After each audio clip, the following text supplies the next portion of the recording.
علی یہ بتائیے کہ یہ جو آپ کی اپنے والد سے محبت ہے یہ ہم سبھی کرتے ہیں، مگر عموماً یہ ہوتا ہے کہ پریگمیٹزم کے نام پہ، ریشنلزم کے نام پہ، اور پھر اپنی اولاد اور ان کی ترقی کی خاطر بعض اوقات لوگ یہ سمجھتے ہیں کہ نہیں بھائی اب ہمیں آگے بڑھنا ہے، موو آن کرنا ہے اور اپنے چیزوں کو رکنا نہیں چاہیے. خود والدین بھی کہتے ہیں کہ مگر آپ نے ایک ایسا فیصلہ کیا کہ نہیں، میں اپنے والد کی نظر سے اور ان کو پرائرٹائز کر کے اور پھر فیصلے کروں گا زندگی کے. یہ اس کی کوئی یعنی کہ اس کے پیچھے کیا محرک کیا؟ دیکھیں یہ ایک تو جس طرح والد صاحب کا نام لے رہے ہیں، وہ اور والدہ دونوں کے لیے یہ کیا تھا. میں رکا تھا، امریکہ جا رہا تھا پڑھنے کے لیے، اور وہ یہ ان کا پیارا پن ہے کہ وہ اس چیز پہ آج تک اوبلائزڈ بیٹھے ہیں. ابھی ایک بہت ہی پیاری بات ہے، میں سوچتا ہوں کہ اس میں اوبلائز جو نہیں کیا بات ہے. کچھ بھی نہیں ہے. اگر آپ دیکھیں میرے دونوں بھائی امریکہ میں رہتے ہیں. میں نے بچپن سے یہ دیکھا ہوا تھا کہ امی ابا پہ کیا افیکٹ ہوتا تھا ان لوگوں کے جانے کے بعد. یس. تو اور آپ چھوٹے ہیں، میں سب سے چھوٹا ہوں تینوں میں. تو وہ فیلنگ مجھے لگتا تھا کہ ان کے لیے بڑی تکلیف دہ ہے. And why should I add to this feeling. اور آپ کا بنیادی جو فیصلہ تھا وہ تو خالصتاً محبت کا تھا. صرف محبت. یہ پھر اس کے الگ اصل بات محبت تھی. شاہ جی ماپے جیوندے ہوں تے تھوڑا ہی نہیں رہندیاں. سبحان اللہ. چھڑ دے ایکٹنگ دا کھیڑا. پاپا میں نے بہت بڑا ایکٹر بن جانا ہے، میں بتا رہا ہوں آپ کو. اور 7 سکرپٹ لکھے نہیں تے اج تک اونجی پے.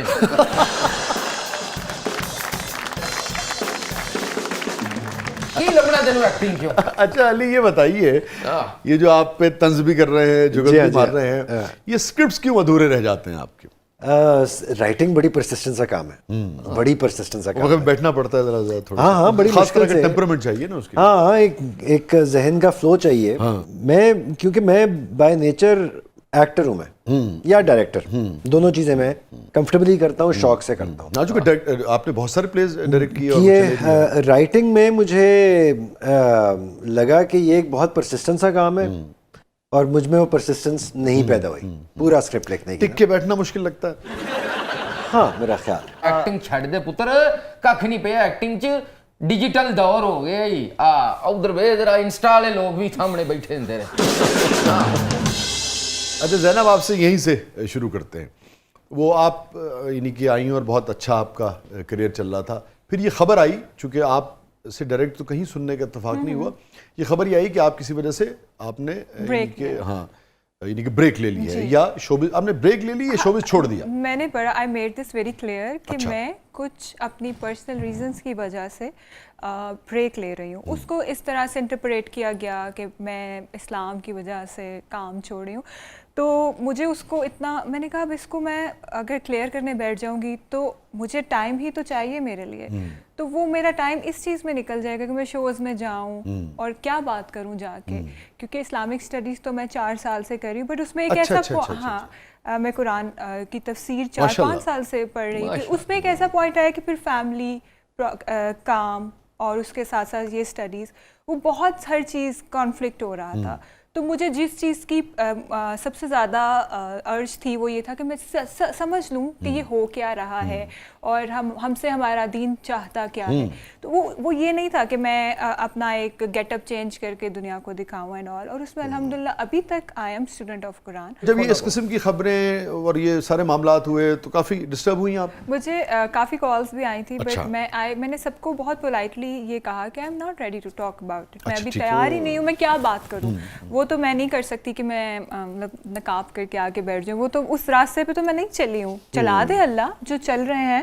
ایسا نہیں ہے کہ وہ ٹھیک کر رہے ہیں یا میں غلط کر رہی ہوں، بٹ وہ میرا ایجنڈا ہی نہیں ہے. میرا ایجنڈا تو صرف جاننا ہے کہ معاملہ کیا ہے، اینڈ دیٹس اٹ. وہ بہت امپورٹنٹ ہے جو آپ جس جستجو میں ہے نا، آپ کو خدا کی پہچان کے ساتھ نا خود اتنی اسٹرینتھ ملتی ہے، اتنی اسٹرینتھ ملتی ہے کہ آپ حیران رہ جاتے ہیں کہ یار اچھا میں وہی انسان ہوں.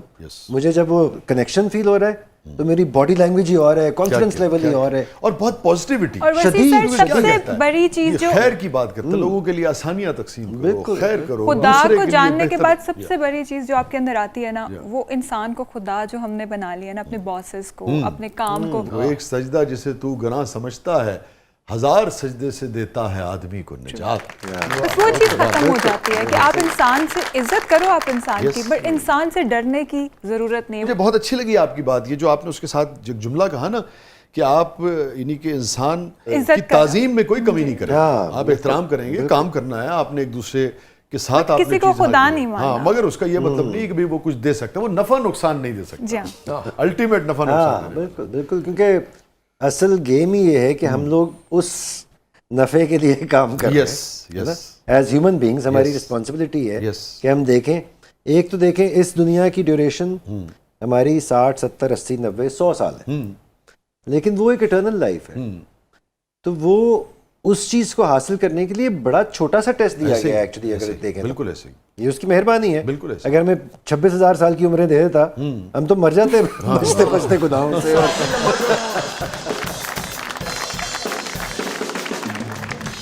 26,000 سال تہاڈی عمر ہوندی شاہ جی تے تے شو بڑا لمبا چلنا ائی وچوں مار کھا بھی جانا تسی ایسے کرسی تے ایسے صوفے دے نال ہیں اگوں علی طاہر صاحب دے پوتے آئے ہوندے تسی انہاں نوں کہہ رہے ہوندے دسو جی بابا جی میں تانوں گل دساں, ہاں جی اللہ تعالیٰ بندے تے مہربان ہوے نا جی تے 60 سال دی عمر دے وچ بھی بندہ 60,000 سال دی زندگی گزار سکدا. ایڈے مزے لیندے کتھے.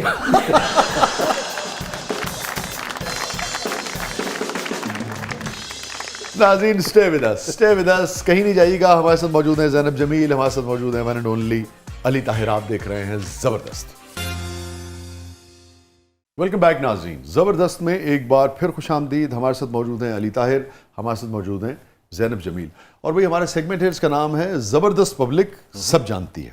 اچھا, تو دیکھتے ہیں کہ پبلک آپ دونوں کے بارے میں کیا کچھ جانتی ہے اور کیا کچھ جاننا چاہتی ہے. اچھا جی ضرور. میرا سوال علی طاہر سے ہے کہ آپ کی وائف وجیحہ نے ایکٹنگ خود چھوڑی یا آپ نے چھڑوائی؟ سر جواب دیں. علی سے ویسے ہم یہ ایکسپیکٹ ہی کر سکتے ہیں کہ علی نے کبھی وجیحہ کو کہا ہو کہ بھائی نہیں, میں نے کبھی بھی نہیں کہا, بالکل بھی. جدوں باجی کام کردے سن ادوں ہویا بھی نہیں. صحیح کہہ رہے. لیکن دیکھیں لوگ کیا کچھ نوٹس کرتے ہیں. ہاں نوٹ کرتے ہیں, اور نہیں میں نے ایسا کبھی بھی کچھ نہیں کہا, نہ سوچا. یہ وجیحہ کا اپنا ڈیسیشن تھا, اور الوینا اس سے پیدا ہوئی تھی تو اس نے سوچا کہ تھوڑا سا گیپ لے لے. پلس اسے یہ لگتا تھا کہ ہماری فیلڈ کے لوگ انتہائی ڈسپلن کے بغیر ہیں. کہتے جو انہوں نے کہا ڈسپلن نہیں ہے, انکوت ہیں, چھوٹی چیزوں کا خیال نہیں رکھتے وغیرہ. وہ ان کو تو کبھی ٹائم یعنی کہ ضروری نہیں کہ آپ خاص وقت پہ آ سکیں, خاص وقت پہ جا سکیں. یہ تو اس طرح کی باتیں جو کہ انڈرسٹینڈیبل تھیں, تو میں نے اس لیے انہوں نے خود چھوڑا.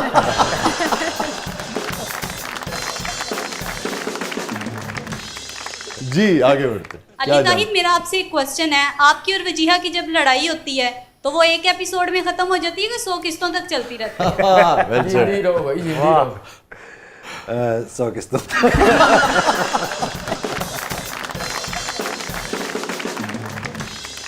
سیزنز ہیں. جی جی واہ واہ واہ واہ. یہ سوال والی کاکی سہرے نوں جا کے وقت پائے گی. حالانکہ آپ کے بارے میں سوال بڑے مزے کا. حالانکہ خیال یہ آپ کے بارے میں جتنا یعنی کہ آپ کی شخصیت سے لگتا نہیں ہے کہ لمبا چلاتے. نہیں, میں ویسے لڑاکا آدمی نہیں ہوں بالکل بھی. لیکن تو پھر اس کا مطلب ہے ادھر سے 100 قسطیں چلتی ہیں. نہ چوپی ایڈا لمبا کر جاندے.